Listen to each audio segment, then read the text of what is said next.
It's Friday, August 6th, 2021, and Roland Martin is off today. I'm Faraj Muhammad. And here's what we have coming up here on Roland Martin Unfiltered tonight. Folks, you don't want to miss this at all. Tonight, we got to talk about what's happening. Jobs report, the report from the Labor Department shows that the economy added 940,000 jobs in July. How many of those jobs went to black people? We'll talk to the economists about Chicago becoming known for making the wrong home. We'll talk to the attorneys for the winter sound with about their latest event. In Orangeburg, South Carolina, a police officer has been fired for stopping the head of a black woman going in a wreck. We have the details. Requiring proof of vaccination.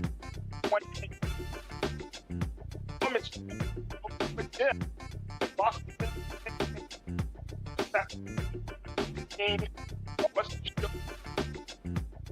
Entrepreneur Rihanna becomes the policy we the black women out because should talk following talk to a coach about what should parents take their children at their age. Dr. Dre's daughter, he's right with whole support. All that and more is coming up with Roland Martin Unfiltered. It's time to bring the book. Let's go. He's got it. Whatever the miss, he's on it. Whatever it is, he's got the scoop, the fact, the find. And when it breaks, he's right on time and it's rolling. Best believe he's knowing. Putting it down from sports to news to politics. With entertainment just for kicks, he's rolling. It's on go, roll, roll, y'all. It's Roland Martin, yeah. Rolling with Roland now. He's funk, he's fresh, he's real, the best, you know he's Roland Martin now.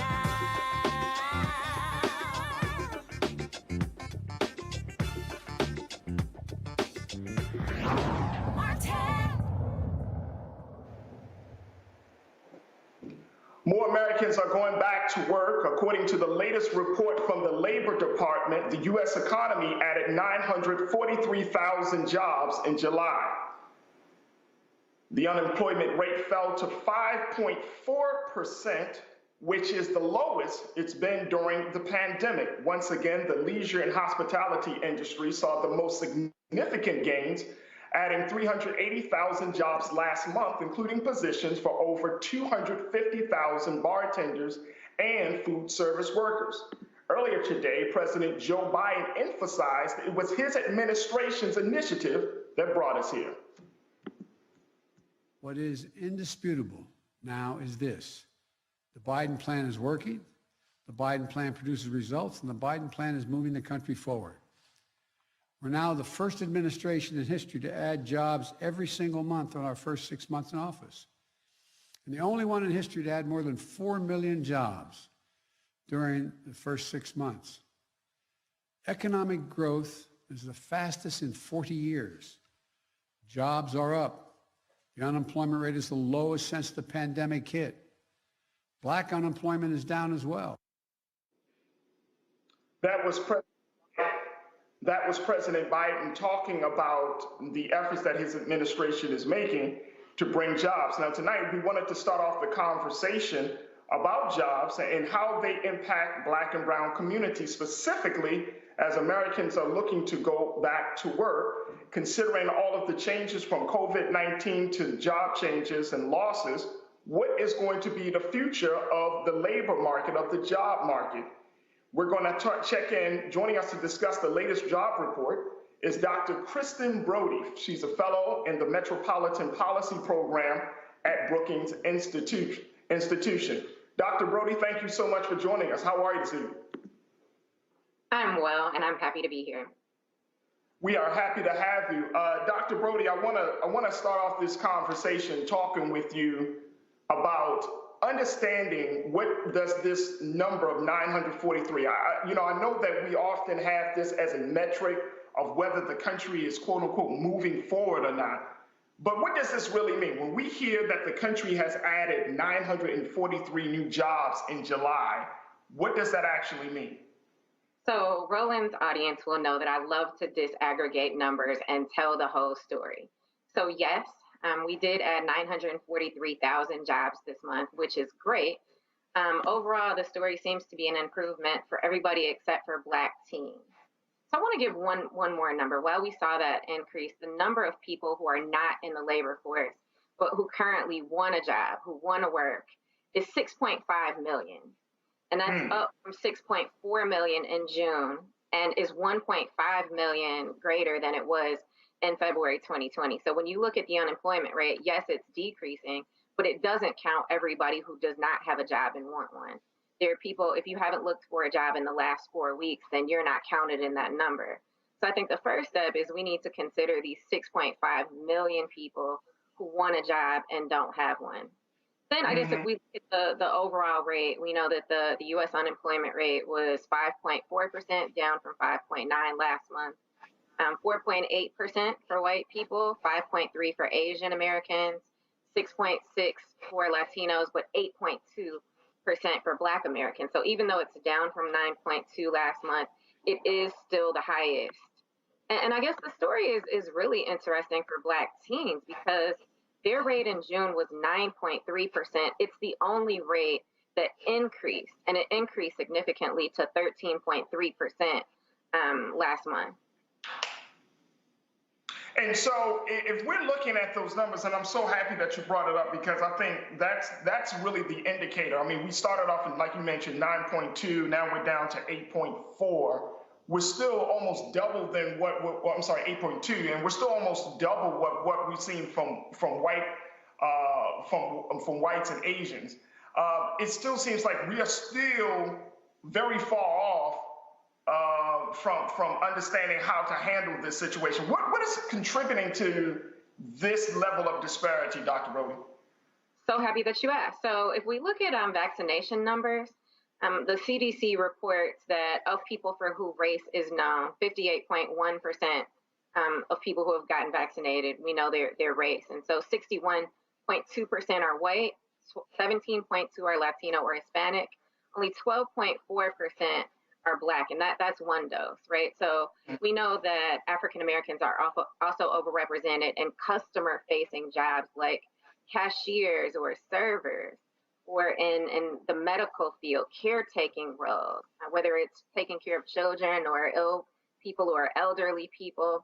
And so we know that those jobs put people at higher risk of getting COVID. So basically, we're seeing that these people, our unemployment rates were always lower.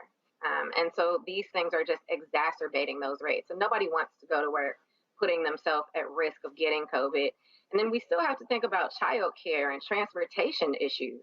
Those problems have not been solved for the people who need it most. And that brings me to that other question, which was, which jobs are we seeing kind of weathering the storm of COVID, or is kind of weathering the storm? I mean, can we get any indicators which industries are surviving at this moment from looking at this latest job report? Yeah, so I think we're seeing increases in leisure and hospitality as people are going out to eat again and people are traveling again. The mask Yeah. mandate was lifted and airlines were back to full capacity. Now we're seeing mask mandates come back because of the Delta variant. But Americans are smart, right? And they know that if they're going to be a cashier or a cook or a flight attendant or whatever all of these customer facing jobs are, nobody wants to put themselves at risk of getting COVID, especially if the people that they're serving are taking care of have not had the vaccine or don't have to wear a mask. Yeah. Yeah. And I'm wondering, Doc, if we're talking about the mask mandate, getting back to that place, and there has been, at least in the state of Maryland here, there's been some conversation about, whether we're going to go back on lockdown. Dr. Fauci, he said, no, that doesn't seem to be the case. But with this new policy that we're seeing coming out of New York City, where folks are saying, hey, you're going to need to have a vaccination card. I mean, how do you think all of these factors will play into even affecting those the leisure and hospitality industry? I think we've seen starts and stops because in the very beginning, the CDC said that you didn't need to wear a mask. And then, of course, they said that we did. and then you didn't have to wear a mask if you were vaccinated. And now with the Delta variant and the Delta Plus variant, many cities and municipalities and businesses are saying that you should wear a mask indoors, even if you have been vaccinated. So I'm not an epidemiologist, never claimed to be, but I really can't say. I think that as more people get vaccinated, that we should be able to slow this thing down. But with these new variants, we know that it's going to be getting colder soon. People aren't going to be able to do as much outside. So if we don't get ahead of this before winter comes, we may be back in a lockdown. I really can't tell you, but I think it's possible. And as we wrap up this part of the conversation, Doc, what do we do with this information? How do we use this information, this latest data, to empower our people, to empower folks, to empower employers to get people back to work? So I think the first thing is that we need to stop saying that people who aren't working are lazy or that they don't want to work. Yes, companies are offering bonuses. Some of them are one-time bonuses. But we have to understand why people aren't going back to work. Have they been vaccinated? Do they have childcare? Is the job somewhere where they can get to it? Do they have internet at home to even know that the job exists? So I think the first step is just to figure out who the people are that are in need and really why they aren't working, and to help folks understand that, yeah, people are getting these stimulus benefits, these unemployment benefits, but it kind of lets us know that we need to raise wages, right? I mean, if it is true that someone is making more from these benefits than they would have been making at work, that's a problem with wages, not with work. Absolutely, absolutely. Dr. Kristen Brody, we appreciate your time with us tonight to give us some insight about this latest report and this new jobs, and most importantly, its impact on Black and brown communities. Thank you, Doc. We appreciate you. Thank you. Absolutely. I want to bring in our panel tonight to give us some more details and their thoughts about what they're seeing coming out of the job market. We're joined by Brother Michael M. Hotep, who serves as the host for the African History Network show, Dr. Nyan B. Carter, who serves as a professor at Howard University for the Department of Political Science, and Kelly Bethea of JD Communications. She's a strategist for JD Communications. Brother Michael, Dr. Carter, Kelly, thank you so much for being on the show with us tonight. Thanks, Faraji. You're doing a great job. Oh, thank you so much. Brother Michael, let's start with you, because this is, when we have conversations about economic development, when we have conversations about what's happening, how do we get our people back into the job market? I'm not hearing too much, and I could be totally wrong on this, but I'm just not hearing us having a conversation in light of the latest numbers and some of the things that Dr. Kristen Brody shared with us. How do we have a conversation about these numbers, the unemployment rate being at 8.2%, and at the same time coming up with some ways to get our people back to work? Well, that's why this show is so important. An in-depth analysis from an African-American economist focusing on this jobs report and how it impacts African Americans. This is going to be one of the few places that we have this conversation.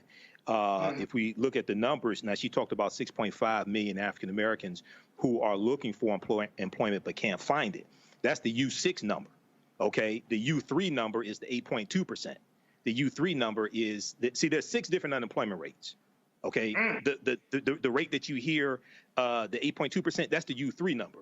U3 deals with people who've looked for employment in the past 4 weeks, okay? Now, people who have stopped looking for employment but still want a job, okay, they're not counted in that 8.2%. So one of the things that's important is to break down what these different numbers mean, and I encourage people to go to BLS.gov, Bureau of Labor Statistics, BLS.gov. You can read the unemployment report there, or the jobs report there, and find out what these different numbers mean. The other thing that's important to note, now this ties into what happened this past Monday. This past Monday, August 2nd, was Black Women's Equal Pay Day. Black Women's Equal Pay Day marks the day that the average African-American woman has to work until the next year to make the same amount of money that the average white male made the previous 12 months. So it takes the average African-American woman 20 months to make the same amount of money that the average white male made in 12 months.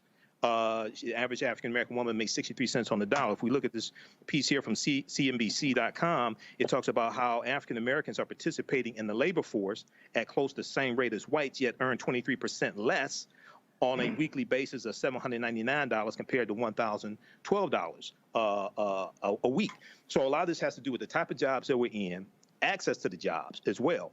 One of the things that's extremely important, and I used to work in job placement. I used to work for a job placement company that focused on African-American communities. One of the things is extremely important is having culturally competent recruiters, culturally competent, especially African-American recruiters who are more sensitive to our issues, more sensitive to our needs, because we were able to get a lot of African-Americans employed once we focused on things like how to market yourself as a problem solver. Not just having a good resume, but performing well in the interviewing process. A lot of us get killed in the interviewing process. And the other thing when it comes to technology, and I wrap up with this, when it comes to technology, one of the things that knocks us out is the optical character recognition when you apply online for a job. When you apply online, this is an inside secret. They're looking for keywords that are already in the job posting. Okay, you score higher and get more callbacks if you put those keywords in your resume and in your application. It scores higher based upon what they're looking for. A lot of us don't know stuff like that, so we automatically get locked out because of technology. Dr. Carter, I want to get your take on this as well, because just as much as this is an economic issue, it's certainly a political issue, and we often hear political officials and leaders talking about bringing jobs back. But I'm wondering, in the era of COVID-19, does that even make a difference? Is that going to move the needle to bring some level of equity, equality, some sort of, any type of assurance or comfort to the millions of Black Americans in this country that are kind of displaced and trying to figure out where the next meal is coming from? I mean, I think the short answer to that is no, right? For many of the reasons that Michael just outlined. But I think this is one of the things that we always have to talk about when we're talking about these unemployment numbers, is that if you always look at the Black statistic, it's always double the national average, right? So right now, Black unemployment is around 10%, somewhere in that range. And again, Michael is right to point out, it does not capture those people who have decided that they're going to stop looking, right? Those people who said, I'm finished, right? This is doing nothing for me. So it's a nice point to make ahead of midterms, right? Because we're about to start that election cycle. It's a nice point to make when you're thinking about that next presidential election, which quite frankly just keeps getting closer and closer to us in the midst of a surge in COVID. And I think it also sort of brings up sort of the perverse nature of this pandemic.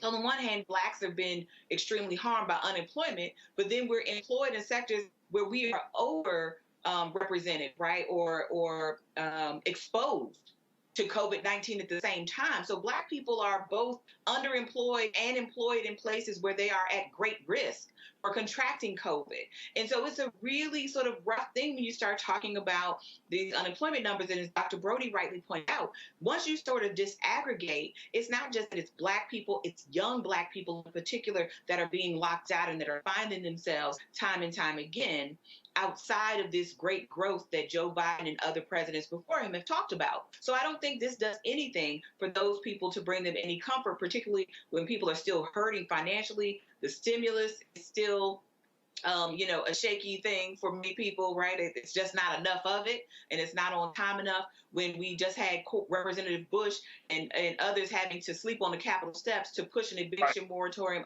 another month, but we all know October will be here and people will still be without employment, with housing insecure, and without all the other things they need to make their start.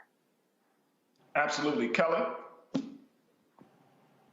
No, I echo the sentiments of the panel, but I also wanted to point out just how insidious COVID was to the job market. A lot of people aren't really considering the fact that a large part of our job market died this year. Over 600,000 people died in less than 18 months.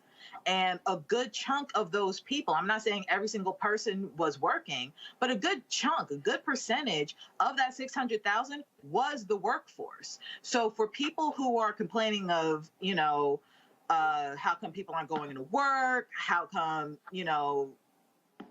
anything, any complaint that is happening regarding COVID and jobs and job increases, the workforce died. A large chunk of the workforce died last year. And another point that has been echoed on this panel already, but the fact that people are finally realizing their worth in the job market is a huge reason why people aren't going back into the job market as quickly right now. The fact that we have been stuck in the house for almost 2 years, I mean, let's just face it, almost 2 years, and we were just as productive. Yeah. We were just as productive. We were just as hardworking, if not more productive, and got more deliverables out by being in one spot and not having to worry about traffic, not having to worry about office politics, not having to worry about the little nuances that actually get in the way of your job that you have to encounter because you have a job. Those things went away during quarantine. And people liked that, especially Black people. The fact that I did not have to deal with office politics and race relations was very refreshing to me. The fact that I could just do my work. For a lot of Black people, this is the closest thing to the white experience in the job market we've ever had. I'm not going back to an environment, hypothetically speaking, I'm not going back to an environment in which I feel unsafe as a Black woman, in which I feel undervalued as an employee, in which I feel like just a number or a token. When I'm at home, I'm not only am I none of those things, but I'm actually better at what I do. So those are things to consider. And if employers out there aren't considering those things, they're in for a shock when it comes to this job pool and why they're not getting the quality candidates that they want and need. Yeah, absolutely, absolutely. Well, we're going to certainly have to see how things unfold, but I hope that at least this part of the conversation will get people thinking and inspired to get more involved. And like you said, Brother Michael, making sure that the organizations and institutions and spaces that are in our communities will do their part to get folks back to work. Thank you so much. Folks, the Chicago Police Department has been slapped with a lawsuit by a family who was the victim of another botched raid. Now, back in 2019, the Winters family was at home when they heard a loud banging on their front door.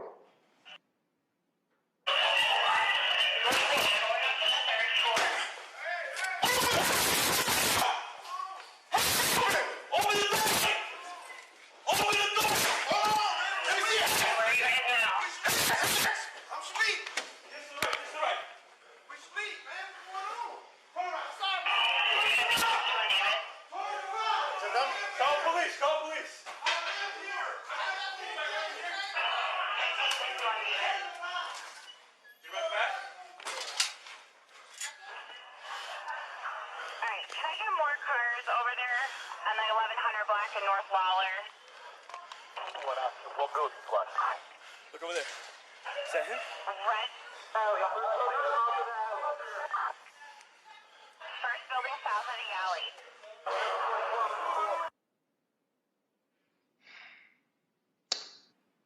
The lawsuit claims that an officer pointed guns at the thin 4-year-old and 9-year-old sisters, Shaila and Savila. Unfortunately, the Chicago Police Department is known for these kinds of botched raids. Now, I want to show this graphic of wrongful raids in Chicago. A CBS investigation uncovered more than 10 families whose homes were wrongly raided by Chicago police, including an incident where officers pointed a gun at a 3-year-old in 2013. Joining us now is Al Hofield Jr., the Winters family attorney. Mr. Hofield, thank you so much for joining us here on Roland Martin Unfiltered. How are you? It's my pleasure, and thank you very much for having me. I appreciate it. You're welcome. Mr. Hofield, let's talk a little bit about this situation. As we can see the video, and the more and more, I have to be honest with you, sir, the more and more I see video of police interaction and engagement with citizens, I mean, you know, you're busting into the door, you're disturbing the home. There's this whole thing about pointing guns at children. I mean, this is getting to a point for me, Mr. Hofeld, as I'm watching this, that it's beyond enough is enough. But tell us about, first and foremost, how is the Winters family holding up after this whole situation? Well, it's been 2 years since this raid, which was in August of 2019. And Rashaila and Savela are still having real difficulty with their emotions, with the trauma that has scarred them. When I was out at the family's house on the 4th of July, actually, the morning of the 4th of July, and I spoke to Rashaila, and I asked her about what happened.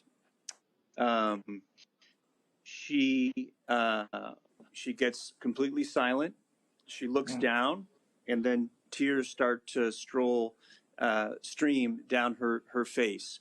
She is unable, until very recently, she was unable to verbalize, to even talk about in words what happened to her and her sister and how scared they were.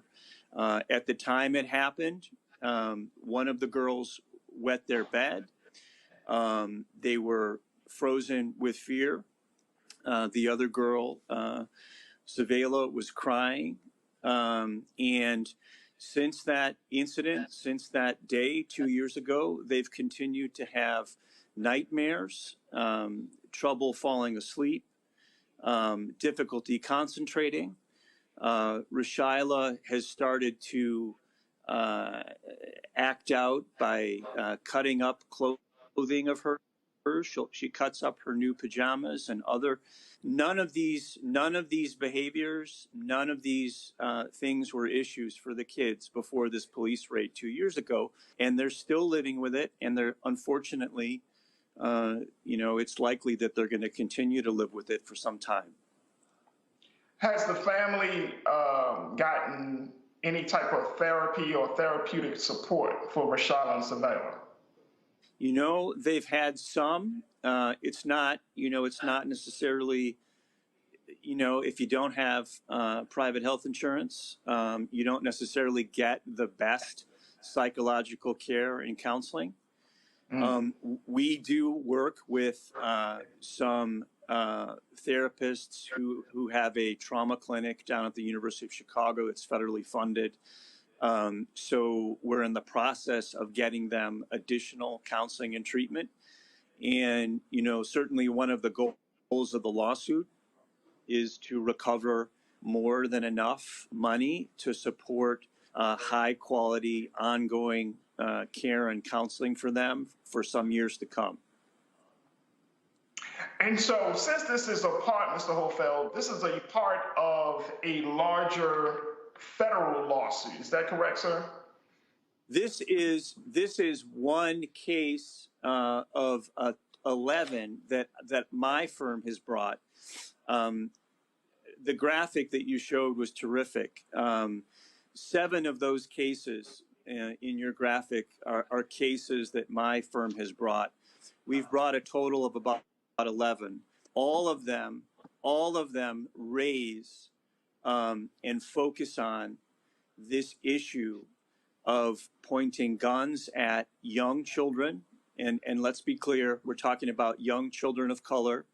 This does not happen by and large in white neighborhoods in Chicago.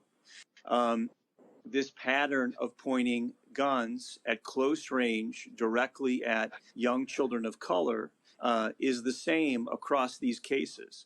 At the press conference the other morning, one of the things I said was, this is a different family, but it's the same case all over again. This has been a long-standing practice, as you pointed out. This has been a long-standing practice of the Chicago Police Department. It's gone on for decades in Chicago. The Department of Justice in 2017 said, among other things, CPD you have a pattern and practice of engaging in less lethal, excessive force against children. And they specifically cited and discussed examples of pointing guns at kids. It's not only gun pointing. There's a lot of other forms of excessive force against kids. But because we cannot, because it's very difficult to bring this kind of case as a class action, what we have done something similar, but it's not technically a class action. Instead, we've brought multiple lawsuits, each one by a handful of family members. And Mm-hmm. I'm sad to say that we still have other cases like this that are teed up and getting ready to be filed. And so, and I'm wondering, Mr. Hofeld, when we're talking about the pattern of excessive force by the Chicago Police Department, if it's that much of an issue, is this a part of their training? Are they trained to point guns at children? Yeah, so there, it's a good question. I mean, so the problem is there is no clear, bright line rule about when Chicago officers are allowed to draw their weapons and point them at civilians. Wait a minute. Okay. Okay. Yeah. Okay. So there's no clear, bright line rules about that. So you mean to tell me that this choice, this decision, comes from the judgment of a police officer who feels like it is the necessary decision, the necessary move to point a gun at a 4-year-old during a raid? That's exactly right. So what they're taught is that you're allowed to point your weapon when your safety is threatened, or maybe when somebody's non-compliant or resisting or whatever. They're taught a sort of vague general use of force standard, and then beyond that, yes, they're allowed to use their discretion as to when they think there's a threat. But of course, constitutional law is very clear that an officer is not allowed to point at someone who is fully compliant, who does not pose a specific threat to that officer or to anyone else.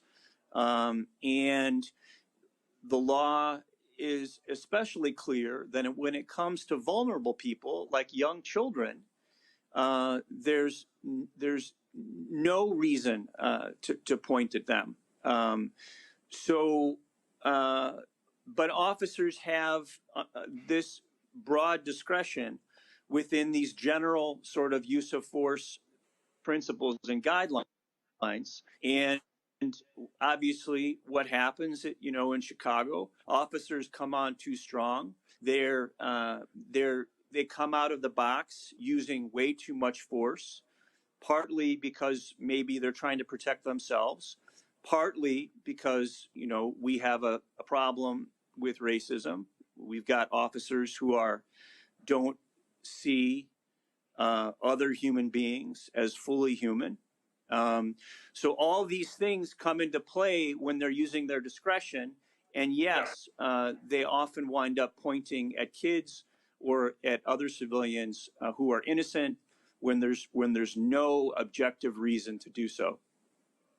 And that's just one of the details about this whole case that is disturbing. I mean, alongside of the fact that they got the wrong address. So I don't want us to minimize the trauma that has been inflicted just down to one detail. There have been many things. I mean, just the fact of busting through your door late at night and you got army gear on damn near, coming through your home with, guys just yelling and screaming is another element. But I do want to make sure that we bring up this point too, that I know that Mayor Lightfoot, the mayor of Chicago, has said that they're going to try to do a better job. The police superintendent, David Brown, said they're going to try to really deal with this issue.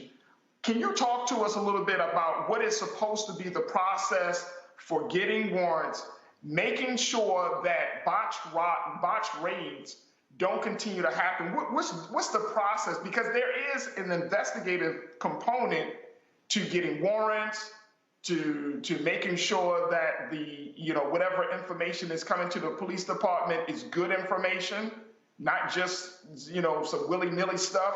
So what is the process? Because there is an actual legal process to that the police department need to oblige by before a raid is done, correct?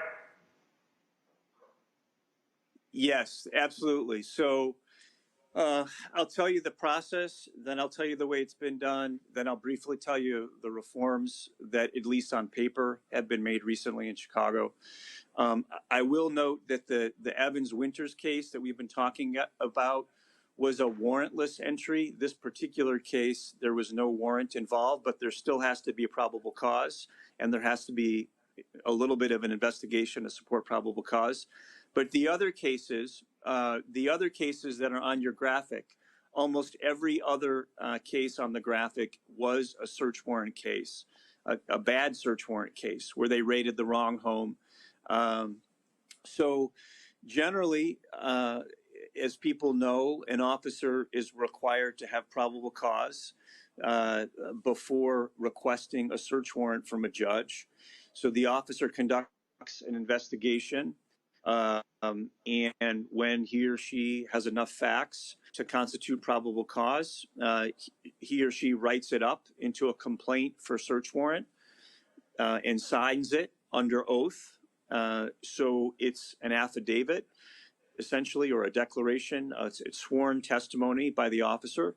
The officer then presents that to a judge, and I should say, crucially, that an officer relies on an informant of some kind for the tip that is the basis for the investigation and that leads to the probable cause. So the officer is always relying on a John Doe informant or a confidential informant or a registered confidential informant. When the officer submits the complaint for search warrant to a judge, if it's a John Doe informant, that person may be brought before the judge as well. The judge reads the complaint for search warrant, is supposed to assess it for probable cause, ask any questions to the officer or the John Doe informant, and then make a decision on whether to approve the search warrant or not. And in Chicago, at least, I think it's similar elsewhere. There's an assistant state's attorney or an assistant district attorney that is also supposed to review the complaint for search warrant before it goes to the judge to, again, try to make sure that it appears to state enough facts for probable cause. Once, assuming a judge signs off on it, then it goes back to the police, and the police have about 72 hours in which to execute the search warrant. So that's the process. Those are the roles. What we've learned in our cases in Chicago is that police officers over-rely and sometimes exclusively rely on the word of informants who are often wrong. Yeah. And the officers don't confirm that the target can actually be found at the address the informant has given. They don't do anything to actually tie the target to the address the informant is given. So it boils down to sloppy investigation, over or exclusive reliance on informants, and then in terms of the reforms, there's now, we've been working with investigative reporters in these cases in Chicago for 2 years, and we've brought a lot of these issues to light. And eventually, as a result of the media coverage of our cases, the department started to make changes to search warrant policy and training. And so the recent changes are a product of our ongoing campaign here. And there are several important changes that are good on paper. It remains to be seen whether the department is actually going to supervise officers properly to make sure that the rubber meets the road. But now every search warrant has to be approved by a bureau chief. So there's much higher supervision that's theoretically required. Officers must verify a lot of other information that previously they were not required to verify. There's some language, it's very general and vague, but there's now some language about looking out for children and being careful to not traumatize them during the process of executing a search warrant. There's the body camera requirement has been expanded or is in the process of being expanded to other officers. It was actually only applied to patrol officers in Chicago previously.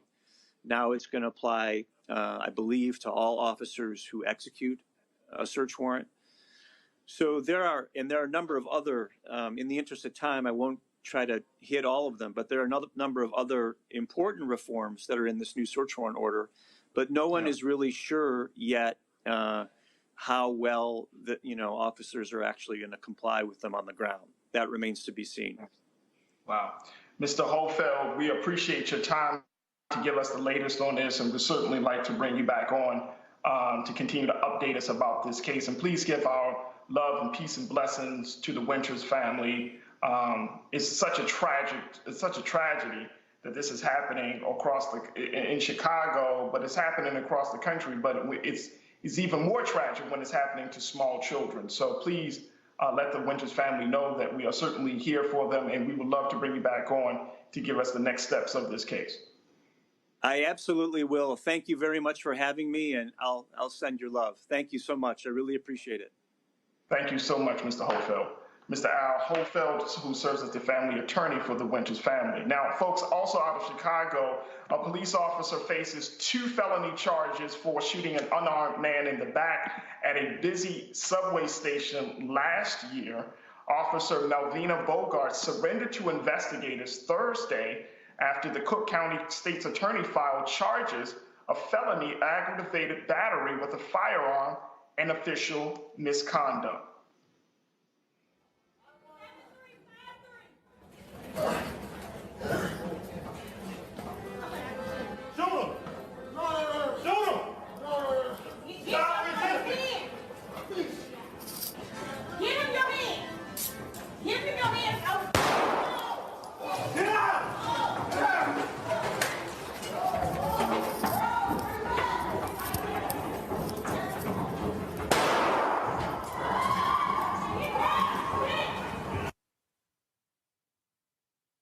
Officer Bernard Butler were trying to arrest Ariel Roman for allegedly moving in between train cars.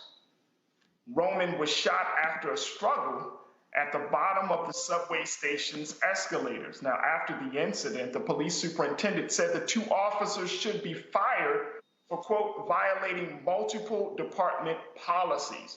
Bogart and Butler were stripped of their police powers in 2020 and placed on desk duty. Bogart was released on her own recognizance. Her next hearing is on August 18th. If convicted, she faces up to 30 years in prison. Let me go back to my panel here. We have Brother Michael Imhotep, host of the African History Network show, Dr. Nyambi Carter, Howard University Department of Political Science, and Kelly Bethea from JD Communications, who's a strategist there. First, where do we start with this case? Dr. Carter. We've talked about these police-involved shootings. We talked about, even with the situation of botched rape. What's next? mean, look, I think it's you can't intellectualize this, right? You don't need to be a rocket scientist to know that something is rotten here. And I think when we saw here with Mr. Roman being shot in the back, I mean, again, moving between trains, was it worth the time? And maybe asking our questions, a little empathy would go a long way. This man is resisting arrest because we know arrest can be catastrophic in our communities. We don't just get to come back from those. And so resisting arrest over something really small and petty. I mean, probably the biggest danger was to himself. So to then go from there to being shot in the back, right, in a busy train where that shot could have gone to anyone. It could have hurt anyone. It really made me think of Oscar Grant. And I think in many cases, like you just talked about in the previous segment with these children, the trauma that police are causing seems to be outweighing the good that the idea of them protecting the public, right, is supposed to bring. So I think, you know, if anything, this again, it goes back to your earlier point, which is it about training? Is it about who we are attracting to the police force? Is it the fact that we've told the police officers that it's a us and them out there, and every day that they have to fight to get home? And so whatever means, whatever force they use is okay, because at the end of the day, we as civilians are the real enemies, right? And again, I don't know, right? I mean, again, we can say defund the police and we can say all of these things, but for now, these people are still here and they're still employed. And we see, despite these calls to defund the police, cities actually investing more monies into police department. And so, you know, it's hard to say what to do, but I do think one of the things we can do is get rid of qualified immunity. And when we start making police pensions responsible instead of citizens responsible for the lawsuits that are rightly coming from these misuse of force and these abuse and murder cases, then maybe we might see some movement in how the police think about treating their public. Kelly, I'm wondering, when I see, and Dr. Carty, I appreciate that for that insight. Kelly, I'm wondering, when I look at cases like this, especially when it involves Black officers, I'm thinking to myself, do the Black officers understand the dynamic? I mean, I think that they do, but at the same time, it's like when you're in those very kind of, in the case of being in that train station, I mean, when you're in that moment, do you really, I'm hoping that Black officers at least say, you know what, maybe I should try to settle this in a different way. My concern is that Black officers, if they're with their, with white officers, or they may feel like they're compelled to respond to a situation that is similar to what we've been seeing in over these past few years. Can you help me to understand that piece, Kelly? I can try. Well, first of all, you keep saying JD Communications. That's not the name of my business. JD is my title.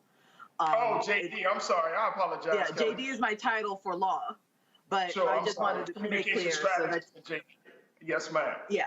So just for clarification, but you're right. It is, I can't speak for the mind of a Black officer, right? I do know that I have friends in the force who every day put their lives on the line to make sure that we are safe in my respective jurisdiction, right? I also know that when it comes to my friends, they have the mindset and are very aware of police relations within the Black community. So they, to my knowledge, from what they have told me, they do everything possible, really go above and beyond situations in which they don't do things like this, right? They understand that if they weren't in the uniform, that could be them with anybody else.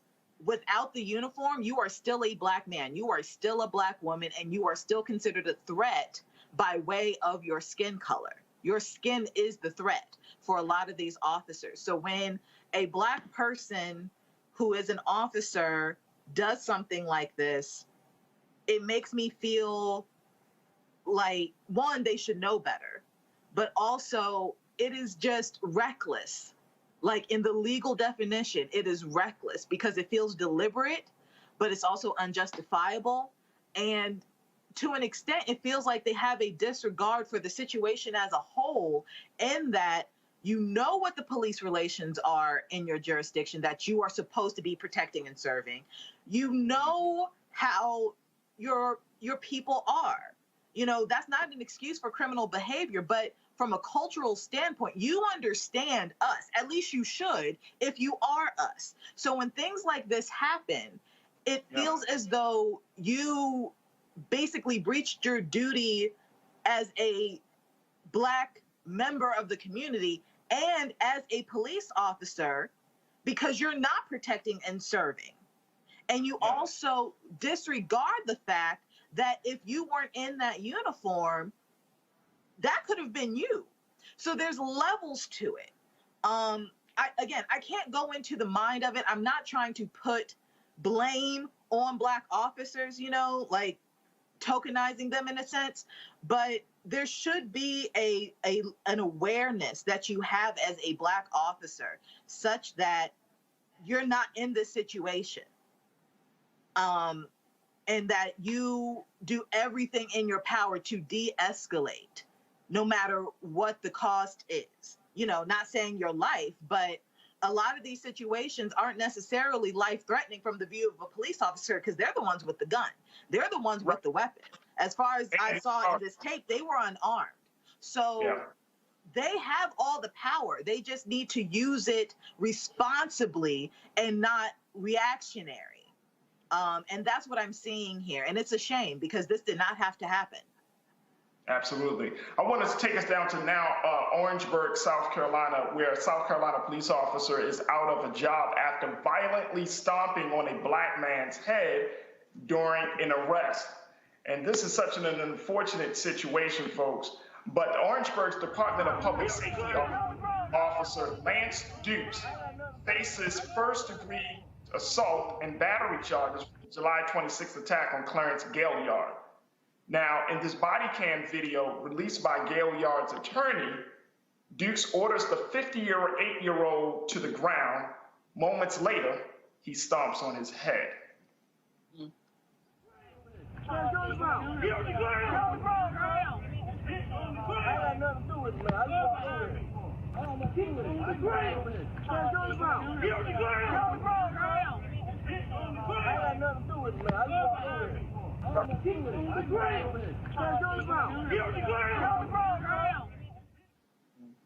Now, Gailliard suffered a bruise to his forehead and was taken to the hospital by paramedics. Orangeburg public safety officials say that Dukes was responding to a 911 call about a man carrying a gun.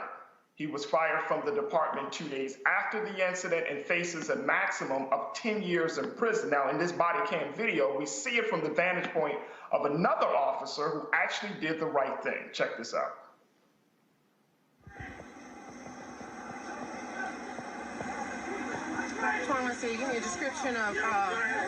Give me a description of subject. I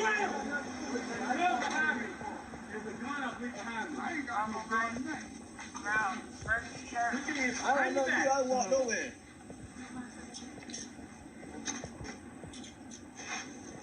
There a gun back there? No. Ain't no gun. By that truck. Ain't no gun. You're not listening, dude.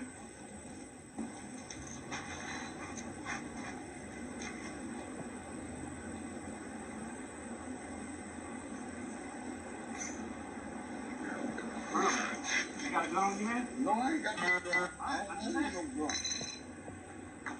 Sir, what are you doing here? Where are you? I was over there in my cousin's house over there asleep. He said me walk over here with him. For what? I do not know. I do not know. I don't know what the hell going on out here. Sir.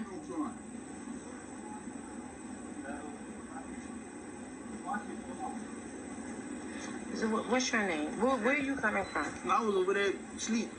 So what are you doing over here? My cousin asked me to come walk over here with him. For what reason? Who's your cousin? The one in the burgundy? Yeah. Okay. For what reason? I don't know what the hell going on over there, man. Do you have a gun or anything on you? No. Sir, come on. You can get up off the floor. Okay? And now I'm going to turn around and let me pat you down, okay? Alright. What's going on? Do you know what's going on? Yup, they slammed my head down on the cement. Does he need EMS? Yeah, He need EMS? Go back in the house. I got a head trauma. Go back in the house. Yep. Yo, bust my head down. Can I get EMS Yeah, I've been in an accident. Yep. Yo, bust my head down. You threw me down. I sure did. Yeah. No, it ain't. You ain't had to throw me down like that. I'm disability. Okay. I got the head problem. Yup. You threw me down. Yup. You threw me down. Yup. Individual head has been busted. He has Yup. You bust my head. his head is bleeding a little bit on his forehead. You bust my head down on the cement. He was in front of the car when I came out. He was walking like this. And I thought it was a gun at first. I said, drop the gun, drop the gun, drop the gun, drop the gun. Had him at gunpoint. He's over here doing something like this. You slammed my head. You slammed my head. What he was doing is putting this up behind the tire. So he comes over right here. He got his hands in his pockets. I'm telling him, let me see your hands, let me see your hands, let me see your hands. Why you bust my head then? He wasn't listening. No, it ain't. He got then I put it like down. this right here. Then you grab me, And we moving on and to the then ground. you bust my head down on the cement. You bust my forehead. Kicked him on his Damn neck. right, because you bust me down on the cement. He kicked him on his Bust my neck. head down. Yeah, right here. Standing right here because I got out the car. Bust my head. Where's the complaint? Bust my head down. We're trying to get the name of the complainant, so Bust my right head. dispatch is giving the name. Brother Michael, I want to go back to my panel right now. Brother Michael, it's interesting and ironic that you have these two incidents, one black woman officer who is the perpetrator, and then you have this other black woman officer who is trying to make things right. You know, when we look at a situation like this, and you can see that the officer is trying to explain or trying to justify why he brutalized this brother. But at some point, I'm just starting to feel like maybe it is just the fact that that's just how police are. And that when we have these conversations about police interaction with the public, we should just say, that's what police do. Not, oh, they're supposed to do this and they're supposed to do that. No, that's what they do. That's what they do. Let's keep it in the present moment. Let's keep it real. Let's not sugarcoat it. Let's not talk about the fluffy protect and serve. No, police will bust your head, kick your ass if you go against them. That's where the conversation, I think, needs to start at this point. Well, we see that some police officers are doing that, whereas others are not, and try to de-escalate a situation. I'm glad that sister was there to be reasonable. And I'm not sure how old she is. I'd like to know how old she is as well, because you have some older white police officers, especially. Now, some of them can be younger, but especially you have older white police officers who are hardliners, who have this mentality of do what you're told, period. Okay? And, you know, there are approximately 800,000 police officers across the country, approximately 18,500 police departments. Some do a much better job than others. So I'm glad that sister was there, and I'm glad that officer was fired. It was uncalled for him to kick him in the head, kick that brother in the head like he did. That was totally uncalled for. Going back to very quickly, if I could, going back to the first the first police topic that we talked about when you interviewed Attorney Al Holfeld. In that case in Chicago, that's a very interesting case because tomorrow will be the 2-year anniversary of that incident. It took place August 7th, 2019. I'm trying to find out, were any of these officers fired? Because they entered the home without a search warrant. They then lied to cover up the fact that they got the wrong house. They lied and said they saw a suspect go into the house. Their body cam footage proved that a suspect did not go into the house, which means they lied. And I'm wondering, okay, so what did you put in the police report? Did you lie in the police report also? Now, this took place 2 years ago. Has anybody been fired? Those are the officers who lied in the police report should be fired and prosecuted. Okay, so yeah, brother, that's a crazy case right there.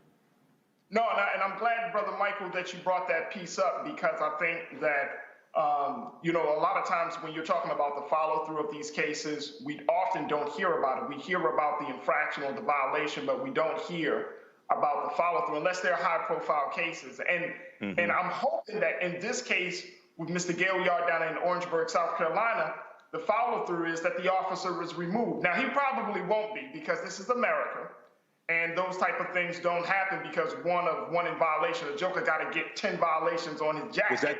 Was that where the brother was kicked in the head who was on the ground? Yes, sir. Yes, That's sir. what you just talked about. I think, wasn't that officer fired? Didn't they say that the officer was fired? I mean, he was fired, but I'm just saying, you're right.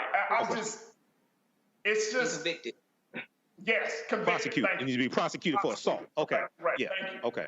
So, I mean, I'm hoping that that leads to some level of conviction, something, because we just don't see it. And we just don't see it. And it's not enough just to get fired.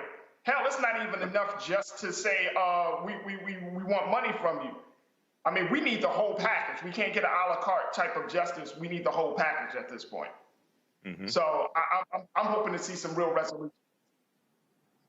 Look, folks, we got to take a quick pause. When we come back, we'll continue to have more conversation about some of the other cases. Plus, we got to talk about what's been happening with everybody from Dr. Dre's daughter. But first, before we go to break, let me tell you about Seek. Seek is a streaming platform for virtual events and virtual reality experiences featuring the biggest names in music, sports, and entertainment from around the globe. So take Seek Sizzle and take a look at this.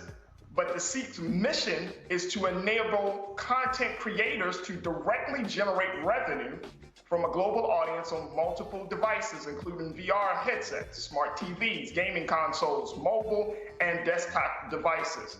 Now, whether you're a gamer, music, or sports enthusiast, Seek has something for everyone. Go to seek.com, that's CEEK.com, and use Roland Martin Unfiltered's discount code RMVIP21. That's a smooth discount code. RMVIP21 for your next purchase. All right, and that's at seek.com. We're going to take a quick pause. When we come back, more. Stay with us. It's Roland Martin Unfiltered. I believe that people our age have lost the ability to focus the discipline on the art of organizing. The challenges, there's so many of them and they're complex, and we need to be moving to address them. But I'm able to say, watch out, Tiffany. I know this road. That is so freaking dope.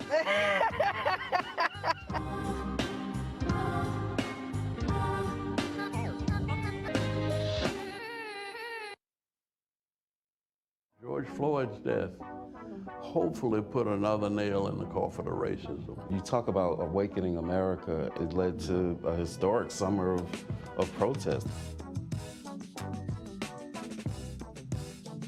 I hope our younger generation don't ever forget that nonviolence is soul force. Priceless.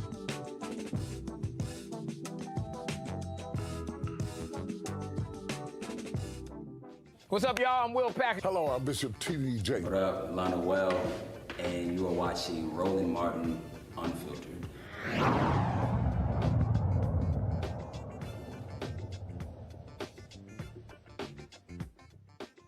Welcome back to Roland Martin Unfiltered. I'm your special guest host for Raji Muhammad. Thank you so much for tuning in tonight. Folks, we want to send a big congratulations out for entrepreneur and pop singer Rihanna. She is officially now a billionaire. This is all thanks to her Fenty empire. According to Forbes, Riri's net worth is an estimated $1.7 billion. Look at how much makeup she is selling. But how does that translate to the everyday Black woman entrepreneur? And what can Black women do who do not have a pre-billionaire Rihanna platform, brand, money, do to become successful business women. Here to join us to give us some insight for this is Miss Denise Hamilton, who serves as the founder and CEO of Watch Her Work. Denise, how are you this evening? Welcome to Roland Martin Unfiltered. I am great. Thanks so much for having me. All right, Denise. So first and foremost, I'm trying to figure out if you are the coach that get us to that Billy, you need to create a Watch Him Work. How about that one, Denise? We watch him work every day. Oh, there you go. There you go. All right, so let's talk about this because I'm gonna put this out there for full transparency, Denise.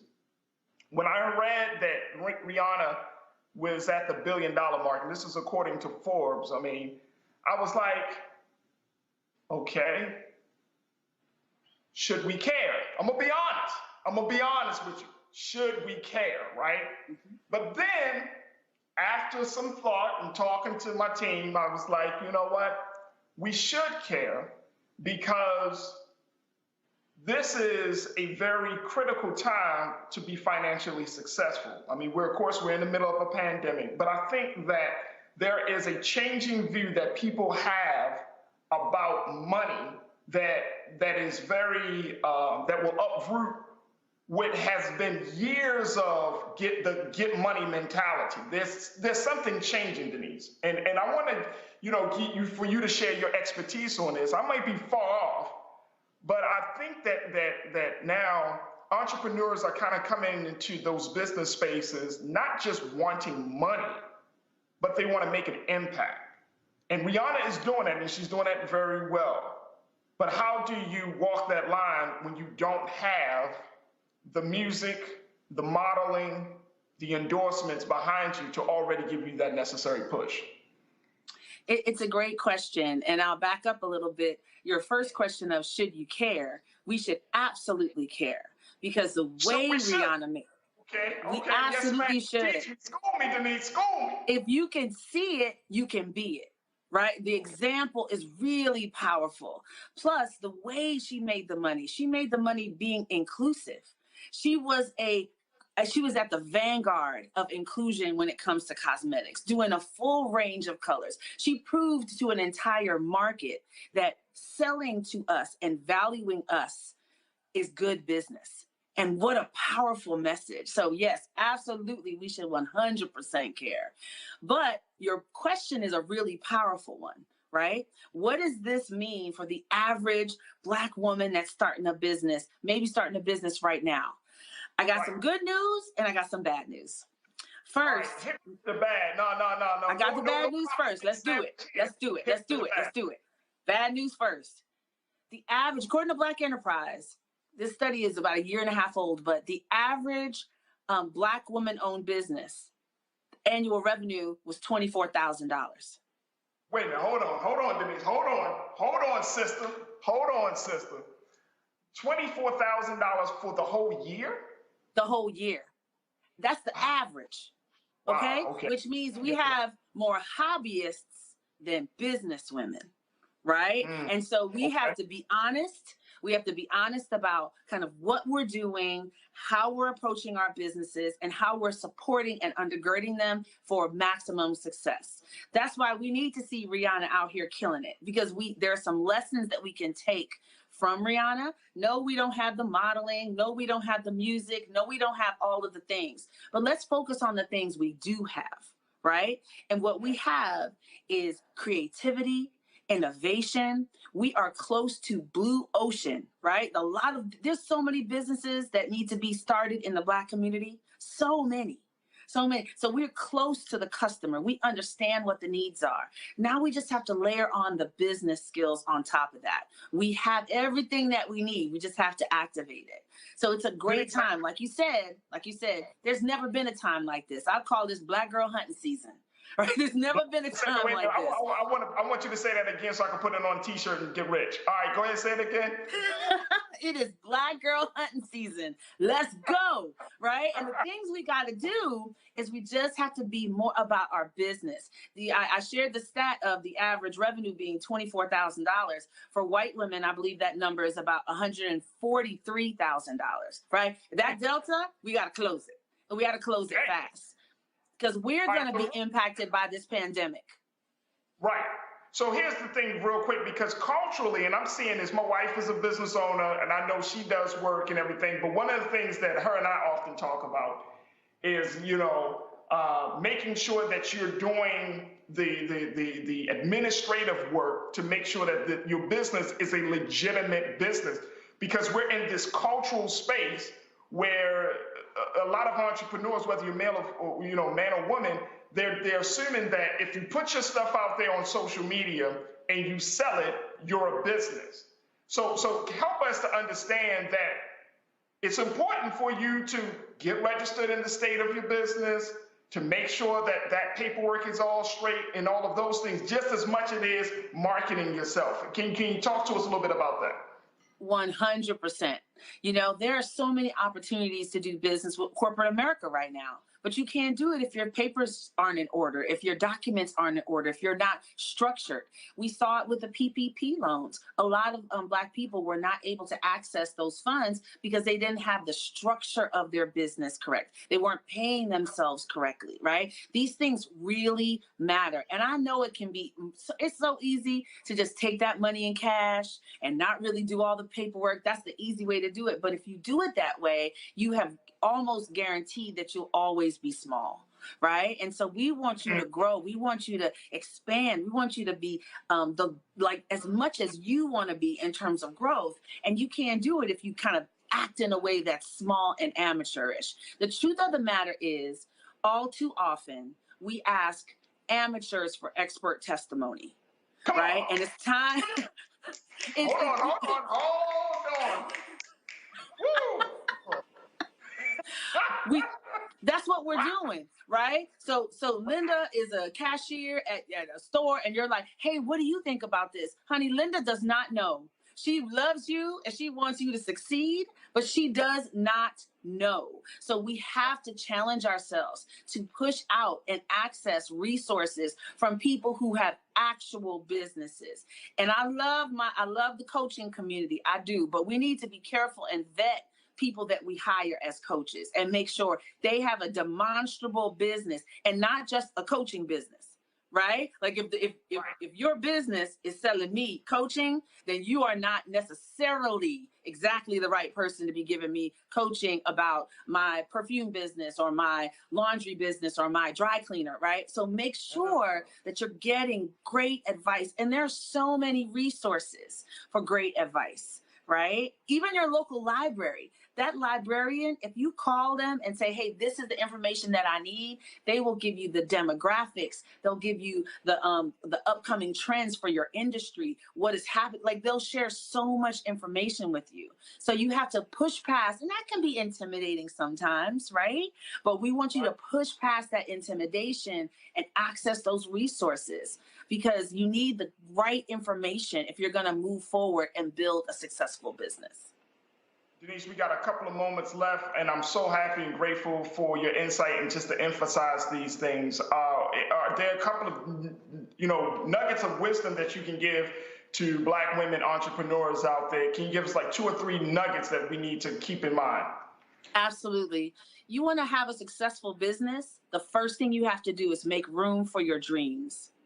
Make room for your dreams.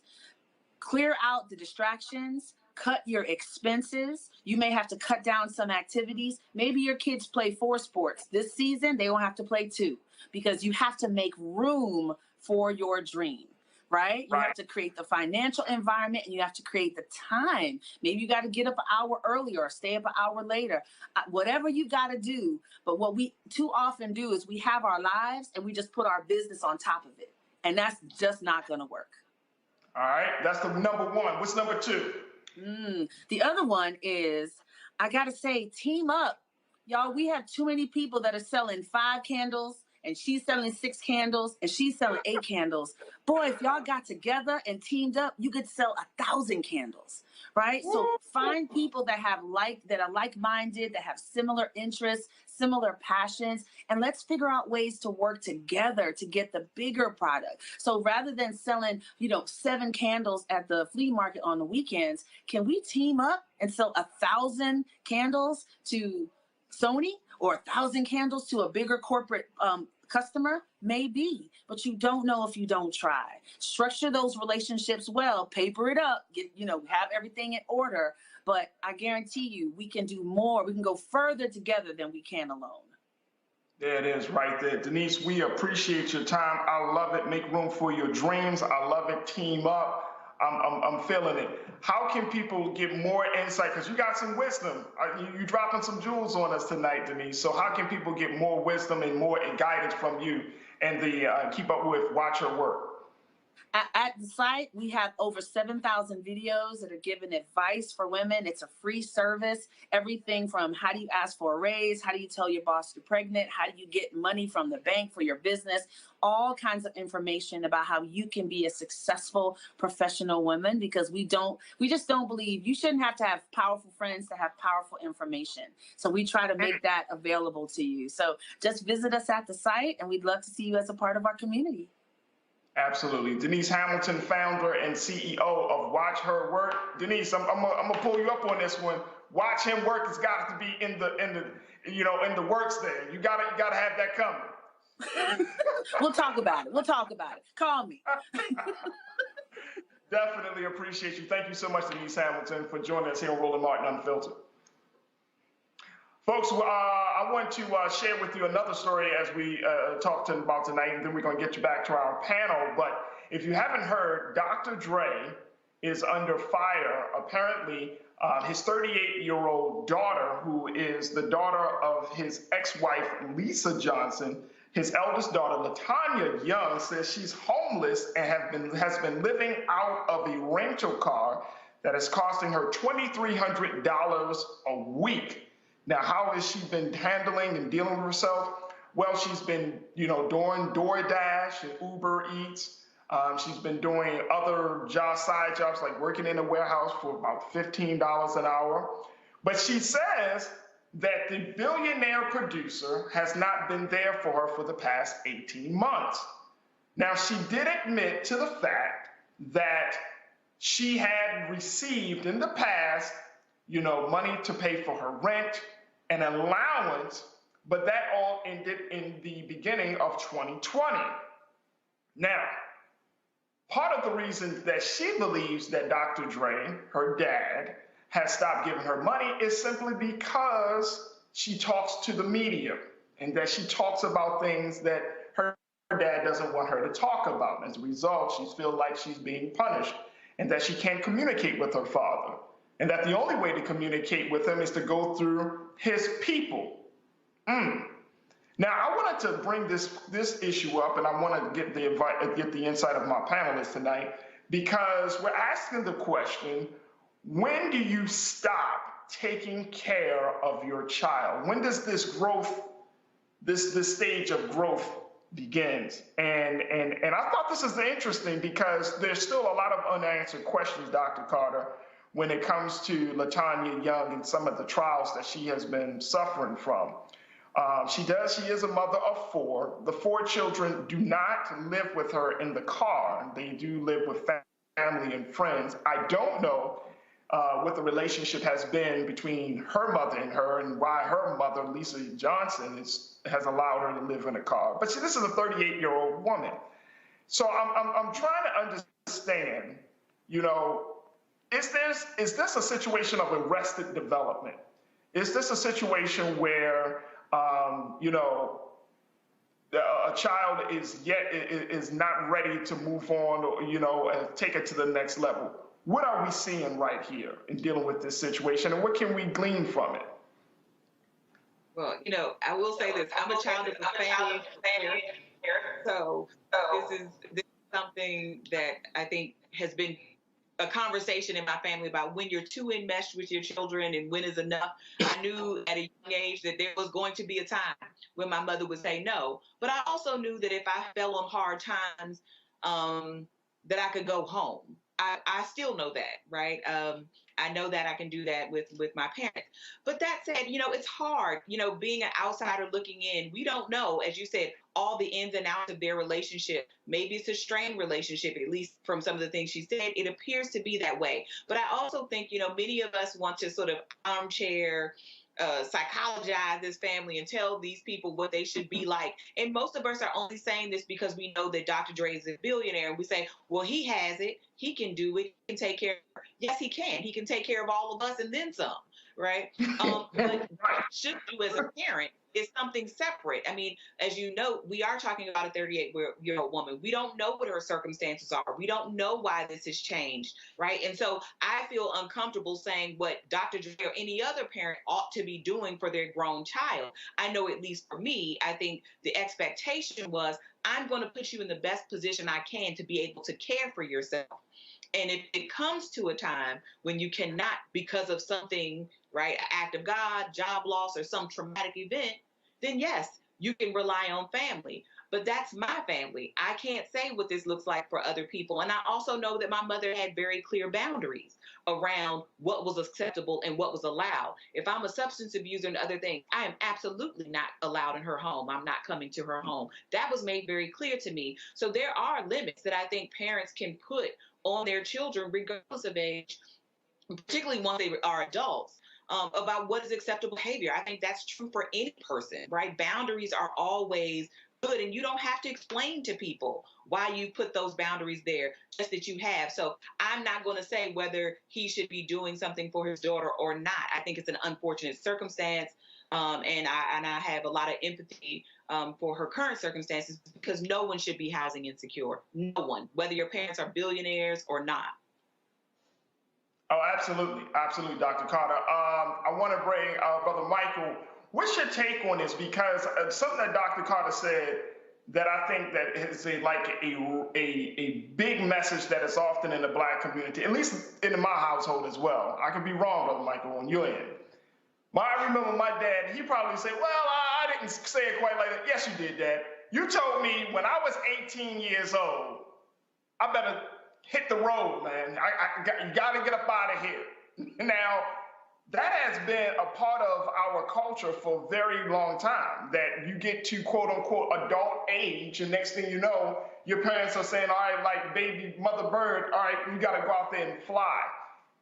Is it time for us to revisit that culture and say, maybe that's not the right move in this day and time? Maybe I should let my daughter stick around. Maybe I should let my son stick around a little bit longer until they complete college and things. Is that the right narrative or the right cultural point that we need to be following at this point, Brother Michael? Pandemic, it throws things off, and the rate of rent is skyrocketing. The price of homes is skyrocketing. The price of new cars is skyrocketing. The price of used cars is skyrocketing. The price of rental cars is skyrocketing. So I think right now, I mean, this is a wild card, right? What we're going to do right now is a wild card. But when we look, not knowing all the details here of their situation, but just looking at the story from the Daily Mail and the Root.com, she was getting assistance from her father up until like 18 months ago or so. Right. She works at a warehouse. She makes $15 an hour. She also does Uber Eats and DoorDash. Okay. Right. She's homeless, living in a rental car. Right. She said it's an SUV that costs $2,300 for 3 weeks, and she only paid for 1 week. Okay. If you don't pay after a certain amount of time, they're going to report that car stolen, and you're going to be arrested in that car. So in a situation like this, luckily her 4 kids are not with her in that SUV. Okay. Luckily they're staying somewhere else. But this is like a dire situation. This is from what I understand of this situation, not having talked to Dr. Dre, not having talked to her, but from what I understand of the situation, is not a situation where it appears where he's giving her money right now and she just keeps blowing it and didn't pay the rent. You know what I mean? It's not like a situation where she got money and she blew it on something else and didn't pay the rent and then got evicted. Okay, she's in the car. So in a situation like this, I don't know what the relationship is like. Apparently, she hasn't talked to him in a number of months or possibly years. My daughter's 4. If my daughter was 38 in a situation like this, and I was in a situation to help her, whether we're on speaking terms or not, I don't want my daughter homeless. Okay, I don't want my daughter homeless. I don't want my daughter in a situation like this, because if something tragic happens to her, he's gonna have to live with that. Yep, there it is. There it is. Kelly, what's your take on it? I was split when I first saw it, because on one hand, you're almost 40 and it doesn't seem like you have your stuff together as a mother, as an adult, as someone in this world who, by all accounts is of sound mind and body and is able. But on the other hand, let's be real. Dr. Dre does not have the best track record when it comes to his treatment of Black women, specifically those in his family or those he brings in as his family, being a wife, being a girlfriend, what have you. So my initial take on it is that it's none of my business, because it's literally not my business. But if we're going to use it as a conversation piece, it is interesting to see how many people or which people are leaning towards the notion of my baby is my baby and they're going to be good regardless, and the whole kicking you out of the nest come hell or high water. I feel like the latter is more of a Black American thing, because when I talk to and when my friends who are Black people but of different cultures, it is normal to stay home until you are about to get married or you are completely stable enough to become independent. But in saying that, that does not mean you don't have responsibilities at home. So it to me, there feels like a disconnect in that conversation where it's like, oh, is he going to just take care of her or whatever? Or is she just going to be out on her own? There's nuances to this. And in the real world, there's real nuances to it. So like if you're living at home and you're an adult, that doesn't mean you don't pay bills. That doesn't mean you're not responsible for the home. It's just, the home's just not in your name. So more or less, it's like an apartment, but your parents own it. That's how I've always seen it. And that's how people I know who are in that situation see it, because that's how it's being treated. But it's a collective effort to keep the home. So again, I'm split. At the end of the day, it's none of my business, but I wish her well. There it is. There it is. Kelly, thank you so much. Folks, we're going to take a quick pause. When we come back, we got some updates for you about some of the police brutality cases that we've been following. So stay right where you are and continue to support us here on Roland Martin Unfiltered. We'll be right back.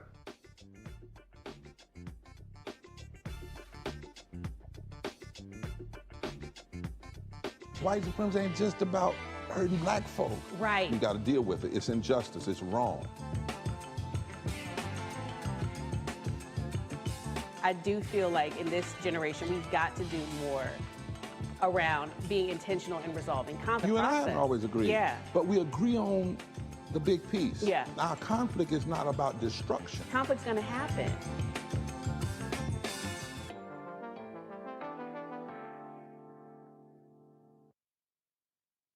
Hey, I'm Amber Stevens-West. Yo, what up, y'all? This is Jay Ellis, and you're watching Roland Martin Unfiltered.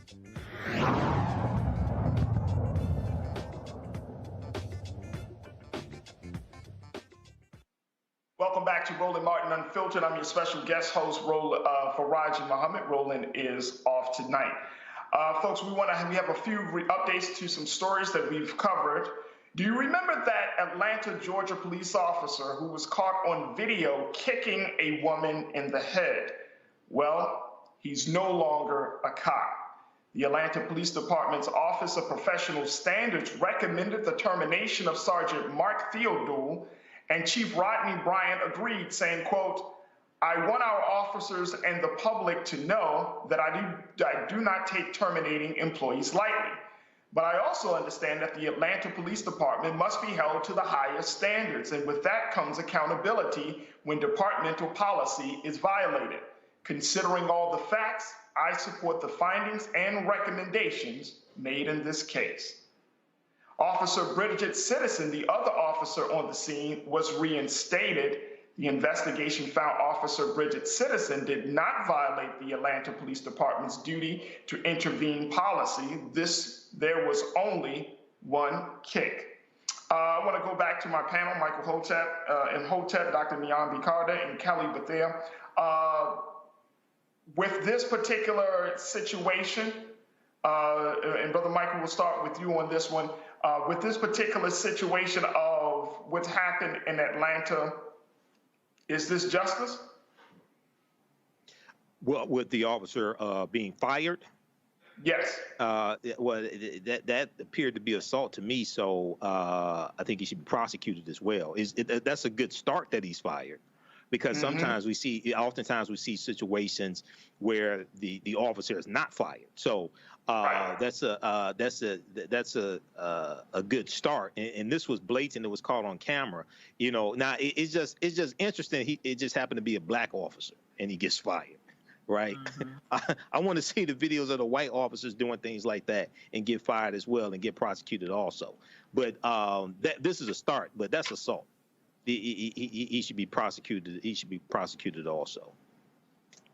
Dr. Carter, I know that sometimes terminating officers, it can be a sticky situation. Let me tell you, I have to tell you personally, in Baltimore, I have always railed against the FOP here, the Fraternal Order of Police Union, because the union oftentimes taking the stance with the officer and not the stance of truth and right and justice in my case, in the cases that I've seen here in Baltimore City. But, you know, I mean, at this point, you know, what needs to be done from that place where the unions feel like the unions have to separate themselves from these officers and their bad acts, that they can't continue to protect these officers, even though these officers are part of the force, but they shouldn't be allowed to continue to protect them. You know, I feel like that's the part of this conversation of police brutality that often gets overlooked. Well, you're exactly right, Faraji, in terms of the outsized influence that police unions have in many of these cities and localities where we see these events occurring. And you can have, you know, officers be as blatant and as wrong as day, and you still have these police unions saying this person deserves their job, this person deserves representation, and all these other things, right? That basically this person should get out of jail free because they're police officers. And I think we have to start changing that mindset where police officers are subject to the same law. They just happen to have a job where it's enforcement of the law, but they're not above the law. I think that's part of it. But I think the other part is fraternal orders of police, or the unions, have to also define what their mission is. And their mission ultimately is to support and to protect the public and to protect citizens, not police officers' bad actions.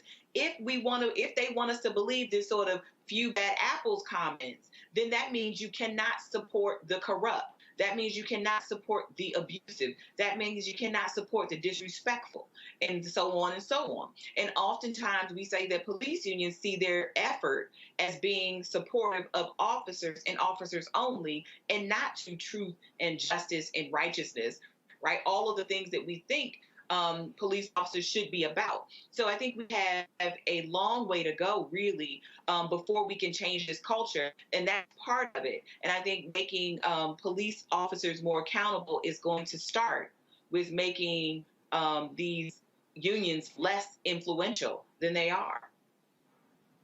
Kelly, how do we empower the police chiefs to take more of a stand when they have bad actors within their department? This police chief said, considering all the facts, I support the findings and recommendations made in this case.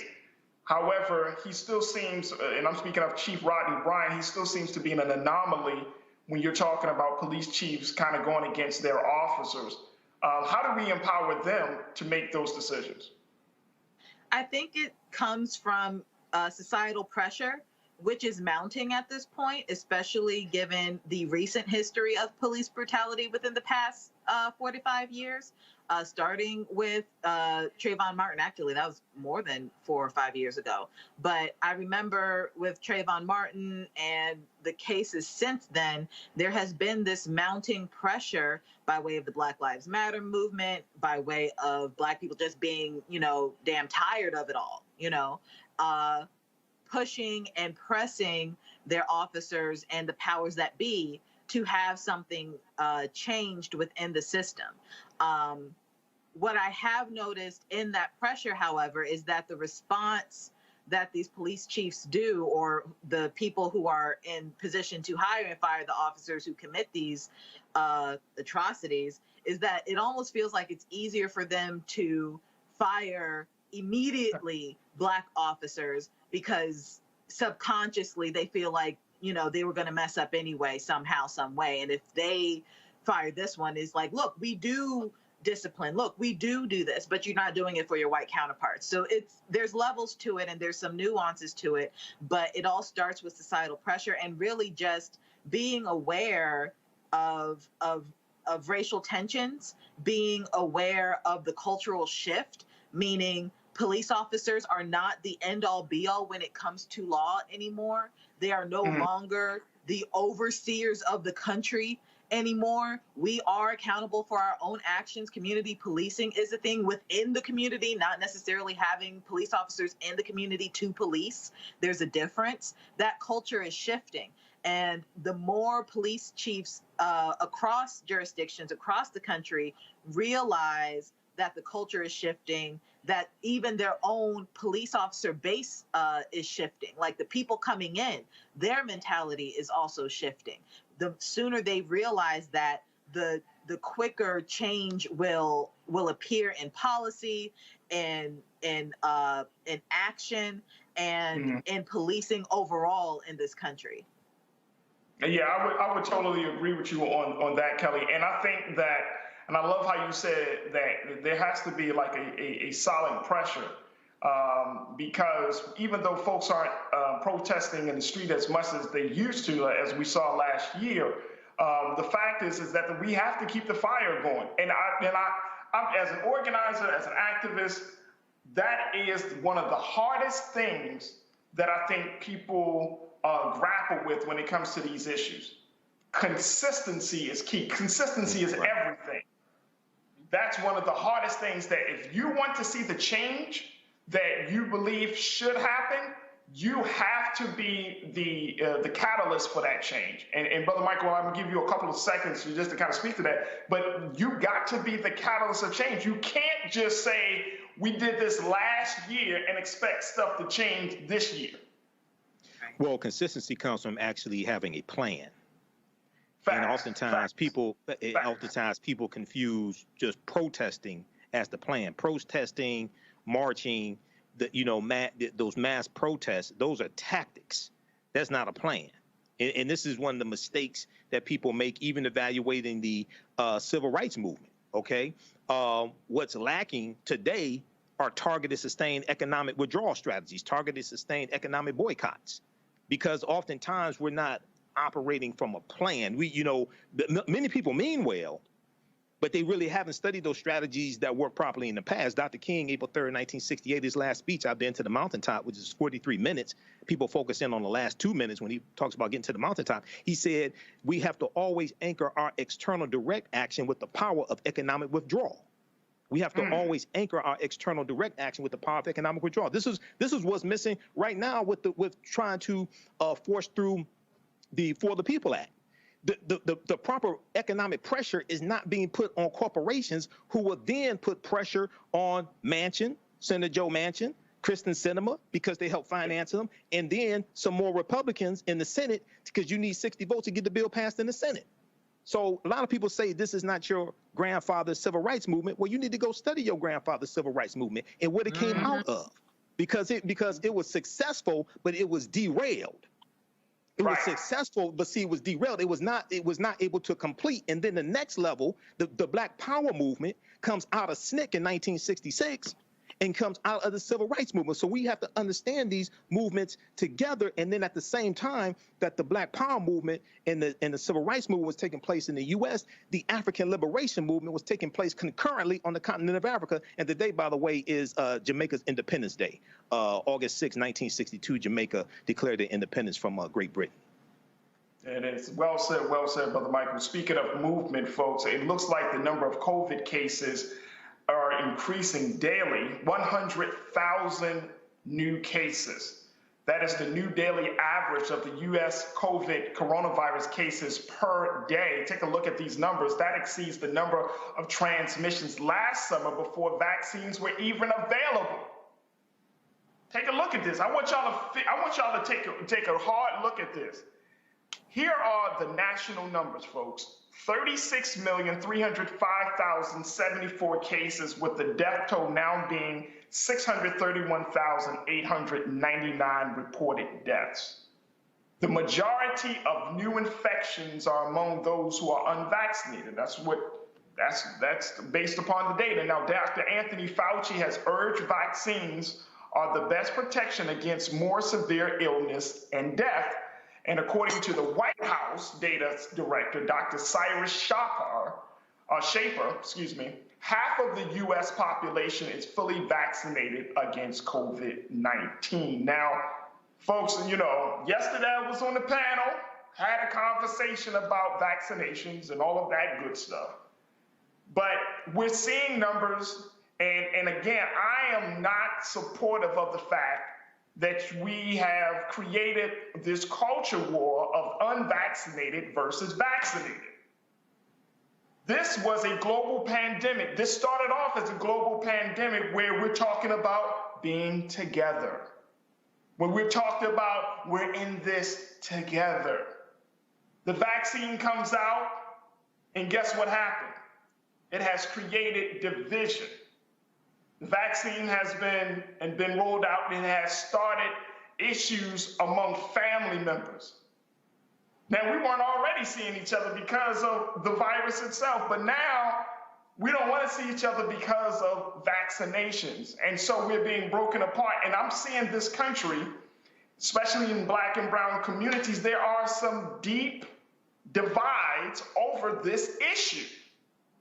But I think that we need to keep some things clear. And this is not about whether you want to choose to get the vaccine or not choose. I mean, that's your personal choice. That's your personal decision. However, what I want to look at is who's benefiting from the great division that we're seeing happening in this country. Because is the American people benefiting from it? Are Black people? Are brown people? Or who's benefiting from this division?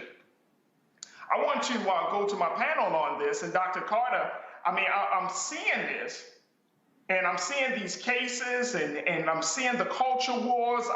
Look, we need mask mandates.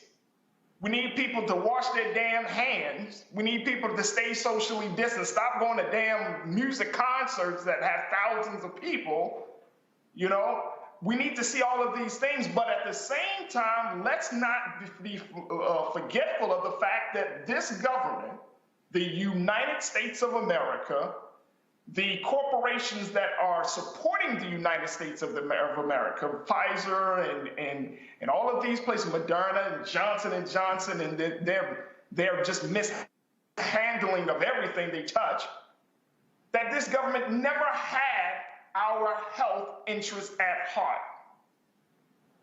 And that if you decide to get the vaccine, you're going to get the vaccine, but please know what you're getting yourself into. Dr. Carter. I guess I don't like that last part of know what you're getting yourself into. What would you be getting yourself into besides a vaccine and lessening the likelihood you might die? I'm in Washington, D.C., where Black people are 48% of the population and 80% of the fatalities from COVID-19. So I think that sort of language of, well, I don't know, is kind of the problem. Now, listen, has the government done Black people wrong? Absolutely. I'm one of those people who believes the truth doesn't need a remix, right? We don't need to make it a conspiracy. It's not a conspiracy, right? It's in our face. We know all of the things that have happened to us. And while Black health may not be the government's interest, it's our interest. right? And I think we have to be very clear about that. And we can talk about, well, the government has done us wrong historically, therefore we don't need to take the vaccine. But the truth is we are more likely to be employed as frontline employees that exposes us to the vaccine. We are also more likely to have the comorbidities that make us more susceptible to dying from these diseases, from this disease. But we are also less likely to have access to health care. All this moment is doing, the vaccine isn't doing anything. It's the people talking about the vaccine that's creating the division. The vaccine is here to protect us, hopefully, from some of the worst complications of this disease, because having the vaccine doesn't mean you can't contract COVID, but it certainly means you can spread it to your unvaccinated friends and neighbors and the people that you love and potentially kill them, right? That's what it does mean. But it is certainly the case that the talking heads and those around us are creating this division. And while we may not like the language of the vaccinated and unvaccinated, it is true that our communities have lagged.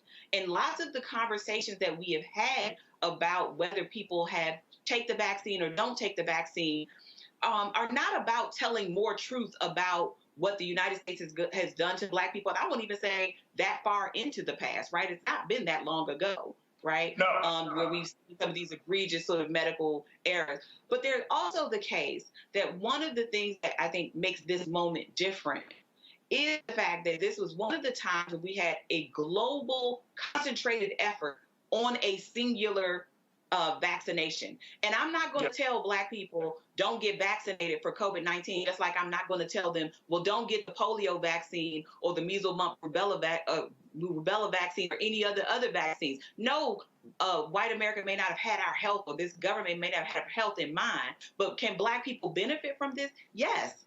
And I'm not going to tell Black people who are dying disproportionately from this virus to continue to just sort of act like, this vaccine can have no upside for them. I think that people can continue to have questions, but unless you have become a virologist, a chemist, an immunologist overnight, I think we can think about maybe some of our trusted messengers around health. And there are a number of them. The president of my university is a physician who's been working around this messaging to Black communities around COVID. That I think we can be more responsible messengers. It doesn't necessarily mean that everybody will want to get the vaccine, but I think to sort of play footsies or play pity pat with this virus that is killing us at an alarming rate is also dangerous and reckless. Kelly, speaking of messaging, the rise in COVID cases is why New York City is the first place in the country to impose a vaccination requirement for people who want to even do the small, social things of dining indoors at a restaurant or going to a performance or even going to a gym. According to New York, NYC.gov, New York, there are 978,000 COVID cases and over 33,000 deaths. It's those numbers and the threat of the Delta virus that has gotten people to take this process so far. My question to you is, when we're talking about, presenting vaccine cards, is this a sign that we're going down a slippery slope of preventing access to certain people to go into places, like Black and brown people to go into certain places who may not be taking the vaccine at all? Is this a sign that this might go into a space of imposing on one's civil liberties? It's not imposing on one's civil liberties, because you do still have the choice to take the vaccine or not take the vaccine. But at the end of the day, if you don't take it, there will be consequences. And the consequence is you not being able to do what you want to do fully. I do not understand why this specific vaccine is what's getting people hemmed up about not taking it. You have already been immunized for several diseases before you were 12 years old. Why is this one any different? No, you didn't grow 5 heads from taking the POX vaccine. You didn't get 3 eyes from getting the polio vaccine. We have been in the house for almost 2 years waiting for a vaccine. We finally get it, and now all of a sudden you're backtracking on your want to have it because of a history that has been misapplied to the dissemination of this specific vaccine. I understand people. No, let me finish. I understand people's fear and apprehension as Black people to the United States public health system. It has not been conducive to our liberties. It has not been conducive to our way of life historically. But at the end of the day, this vaccine is not targeted at taking Black people out. It is, if anything, trying to keep the Black workforce alive because they need us. So I don't understand that logic of you not wanting something that is not only to keep you alive, but to give you the opportunity to do what you used to do before this pandemic hit. I think that it's important that we can't just gloss over the fact that this level of distrust that we have in our medical community, in the medical industry of this country, is after years of failed, after years of medical experimentation, and looking at some of the companies like Johnson & Johnson, for example. Here's a company that are involved in two major lawsuits right now. One is knowingly distributing the powder that has been, that has the toxins to give cancer to Black women. There are a group of Black women that have taken Johnson & Johnson to court. The second one, it came out in the New York Times just a few days ago, that Johnson & Johnson has been a contributor for the opioid crisis. It's one thing to say, okay, let's have a vaccine, but when you start looking at the companies that the United States government wants us to put our trust in, and it's a company like a Johnson & Johnson, then why should we trust them? We often talk about fine. If you don't want the Johnson & Johnson vaccine, don't take it. We have Moderna, we have Pfizer, and we have other ones on the way. I understand the apprehension that Black people have to medical companies and to the public health system as a whole in this country, but we are doing ourselves a disservice when we are literally in the middle of a global pandemic, and these vaccines aren't just targeting Black people. They're not deliberately shutting us out or putting us in a predicament in which we will not be better. So let me ask you very quickly, Johnson & Johnson. The Johnson & Johnson case is different. All of the situations in which you have delineated regarding the lack of care and the just negligence of the public health system and private health, specifically in this country, all of those examples aren't applicable to this case. The only thing applicable in the examples that you gave us is the fear attached to it. And we are misapplying the fear of Johnson & Johnson in those cases. We are misapplying the fear of the Tuskegee experiment and Henrietta Lacks and the other atrocities, several atrocities committed against Black people by way of private and public health situations in this country. That fear is misapplied here. I'm not saying it's not warranted. I'm not saying it's not valid, but the fear right now is misapplied because of the messaging of, oh, if they did this, then this is possible. We're literally following the science of this vaccine. We are literally saying, scientists, Black scientists are on the front line saying it is safe. I took it. We have been doing the research for vaccines like this for decades. It just came out now because we need it. And it's not FDA. Let me stop you right there. Just because in Baltimore, Johnson & Johnson, for example, has a lab in Baltimore. And a few weeks, maybe like 2 months ago, it came out right here in Baltimore that they had mishandled 15 million doses of the vaccine. They had put the wrong ingredients into the vaccines. I mean, when you're saying that this level of fear can't be applied to the case, I mean, we're going into a new situation. And I think that but you're talking about 15 million doses that weren't administered. They caught those 15 million doses. And that's my point. They caught the doses before they were administered. But they were already tainted. They were tainted doses. Administered. It doesn't matter if they weren't administered. And that's 15 million against the hundreds of millions of doses that Johnson & Johnson put out. Here's my point. So my thing is, Here's my point. Again, I understand your fear, but it's misapplied here. It's misapplied here. And information such as that you're exasperating and exacerbating the fear is what is going to kill us Black people in this pandemic. When you are perpetuating fear as opposed to distributing facts, that is what's going to kill us, not a vaccine. Because they're not even going to take it because of information that you're spewing right now.